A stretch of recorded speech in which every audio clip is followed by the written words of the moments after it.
আমরা যখন গোয়েন্দা সংস্থাগুলোর কথা বলি তখন আমাদের মনে মনে প্রশ্ন আসে, তারা কি শুধু দেশের শত্রুদের বিরুদ্ধে কাজ করে নাকি নিজেদের জনগণের সুরক্ষা নিয়ে? আমাদের দেশের সেনাবাহিনী এবং গোয়েন্দা সংস্থাগুলোর গৌরবময় ইতিহাস আছে। স্বাধীনতার পর যখন পার্বত্য চট্টগ্রাম সহ দেশের একাধিক অঞ্চলে সন্ত্রাসী ষড়যন্ত্র শুরু হয়েছিল, তখন সেই বিপদ ঠেকানোর দায়িত্ব পালন করেছে এই বাহিনী। প্রথম থেকেই বাংলাদেশের গোয়েন্দা সংস্থাগুলো দেশের নিরাপত্তা রক্ষা করতে গুরুত্বপূর্ণ ভূমিকা পালন করেছে।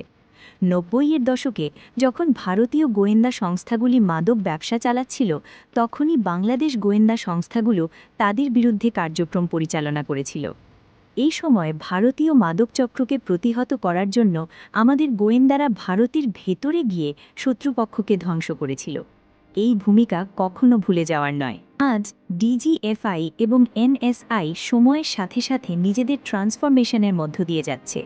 হয়তো কিছু কষ্টকর সময় এসেছে, তবে তাদের অবদান কখনোই অস্বীকার করা যাবে না।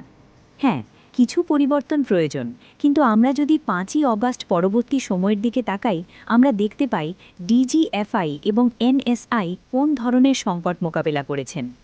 এখনও তারা দেশের বিরুদ্ধে যত ষড়যন্ত্র হচ্ছে সেটি ঠেকিয়ে দিয়েছে।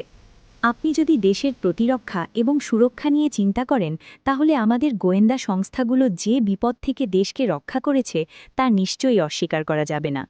তবে সবচেয়ে বড় বিষয় হল, আমাদের গোয়েন্দা বাহিনী এখন যে ট্রান্সফরমেশনের মধ্য দিয়ে যাচ্ছে তা সঠিক পথে। সরকারের সংশোধনমূলক পদক্ষেপ এবং জনগণের আস্থা আবার ফিরে আসবে। এই প্রক্রিয়া চলমান। তাদেরকে সময় দিতে হবে।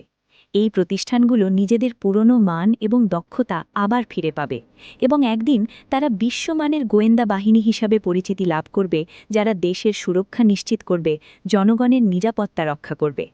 তাদের প্রতি বিশ্বাস এবং সমর্থন না দিয়ে আমরা কখনোই তাদের কার্যকারিতা উপলব্ধি করতে পারব না। সময় এসেছে আমাদের দেশ এবং জনগণের সুরক্ষায় তাদের পাশে দাঁড়ানোর।